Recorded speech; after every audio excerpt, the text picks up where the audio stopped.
जी बिल्कुल, वफाकी बजट की आमद है और लोगों की उम्मीदें हैं, लोगों का बजट की तरफ आंखें हैं कि क्या बनेगा इस बजट में, सूबे के लिए क्या रिलीफ है, लोगों के लिए क्या रिलीफ है और ख़ास कर गरीबों के लिए इसमें क्या रिलीफ रखा गया है। क्या इसमें आटा सस्ता होगा, क्या इसमें घी सस्ता होगा, क्या इसमें चीनी सस्ती होगी।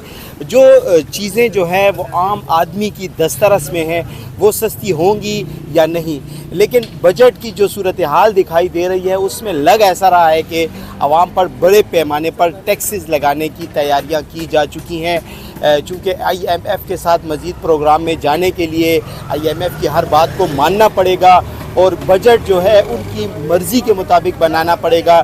यही वजूहात है कि इस बजट में टैक्सेस जो हैं वो ज़्यादा लगाने की बातें की जा रही हैं। हमारे साथ मौजूद हैं, यहाँ पर दस्तरस रखते हैं ख़जाने के मामलात पर और ख़ास कर फ़ाइनांस मामलात पर शाहिद खान तजज़िया निगार हैं। शाहिद भाई, ये बताएं कि बजट आ रहा है वफाकी हुकूमत की जानिब से। सूबे तो पहले से ही बजट पेश कर दिया गया है, अंदाज़ों पर पेश किया, लेकिन वफाकी हुकूमत का जो बजट है उसमें उम्मीदें हैं आम आदमी की कि इसमें आम आदमी के लिए रिलीफ होगा। क्या कहते हैं आप, रिलीफ होगा?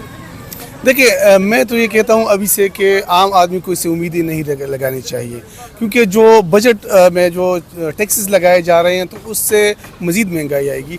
यहाँ पर मैं आपको मिसाल देता हूँ कि सेल्स टैक्स जो है 19% से 18% से 19% कर रहे हैं, तो इसका बराह रास्त जो असर होगा वो आम आदमी पर पड़ेगा, क्योंकि घी जो है वो महंगा होगा, चाय की पत्ती, क्योंकि नस्वार और चाय जो है वो खैबर पख्तूनख्वा में सबसे ज़्यादा इस्तेमाल होती है, तो चाय की पत्ती भी महंगी होगी, कावा भी महंगा होगा। इसके साथ साथ जो आम आदमी के इस्तेमाल की जो दीगर चीज़ें, हाँ वो कॉस्मेटिक्स हो, क्या चाय खुरदनोश हो, इवन के दालें भी महंगी होंगी इस टैक्स के आने के बाद। तो कोई उम्मीद नहीं लगानी चाहिए। इसके साथ अगर हम और बात IT की चीज़ें जो है वो सस्ती महंगी होंगी। कुछ दिन पहले ये नवीद सुनाई गई थी कि जो LPG है वो सस्ती हो गई है, लेकिन इस बजट के बाद से वो मज़ीद महंगी होगी। वो तो LPG के हवाले से तो वाज़ेह अहकामात आए थे कि वो सस्ती होने जा रही है, उसके रेट में भी काफ़ी फ़र्क। तो क्या कहते हैं आप, इस बजट में वापस LPG बिल्कुल ये वापस महंगी होगी, क्योंकि IMF के जो शराइत है तो इस पर जो छूट मिल रही थी वो छूट का ख़ात्मा होगा, तो सब्सिडी ख़त्म हो जाएगी, तो इससे वो मज़ीद। यहाँ पर एक और भी बात है कि वफाक ने खैबर पख्तूनख्वा के जो कबाइली अज़ला है तो उसका बजट भी कम रखा है, तकरीबन 14 अरब रुपए उसमें कम रखे गए हैं। तो अभी तक जो बजट से सामने आ रही है, सूबे के बजट पर भी वो तरक्याती मंसूबों पर भी कट, और वफाक ने फाटा के इलाके पर भी जो साबिका ज़म अज़ला पर भी कट लगाया है। तो ये सूबे के अवाम के साथ आप क्या समझते हैं, ज़्यादती नहीं? बिल्कुल वो ज़्यादती है।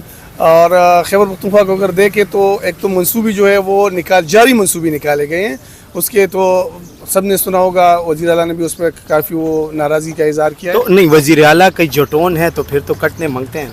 नहीं, गवर्नर ने आज क्लियर कर दिया है कि टोन अलहदा बात है, कमरे के अंदर अलहदा चीज़ें। तो देखिए, एक सरकारी जगह, एक पब्लिक प्लेस पे जो स्पीच होती है उसका अलग मामला होता है, जब ऑफिशियल मीटिंग होती है तो उसमें अलग मामला होता है। तो जितने भी सियासतदान हैं, जो वज़रा है, वो जब बैठते हैं तो वहाँ पे वो जलसा नहीं होता, वो सब अपनी अपनी बातें होती हैं जो कि एक सीरियस संजीदा बातें होती है। तो उसमें ये सारी बातें जो है वो सामने आई है। लेकिन ये है कि नए टैक्सेस लगेंगे तो महंगाई बढ़ेगी, कम नहीं होगी।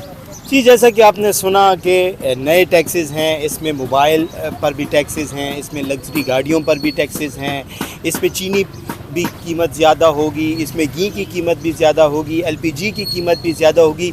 तो बज़ाहिर तो लग ये रहा है कि वफाकी हुकूमत जो बजट पेश करने जा रही है उसमें आवाम के लिए कोई रिलीफ नहीं है, कोई बड़ा इक़दाम नहीं है। ताहम तनख्वाहों के हवाले से ज़रूर ये बात सामने आई है कि 15 से 25% के दरमियान तनख्वाहों में इजाफे की बात की जा रही है, और मुमकिन है कि तनख्वाहों में इजाफ़ा जो है वो किया जाए। लेकिन अगर तनख्वाहों में मौजूदा महंगाई को देखा जाए तो तनख्वाहों में 15 से 25% तक इजाफ़ा बिल्कुल आटे में नमक के बराबर है, जो इंतहाई कम है।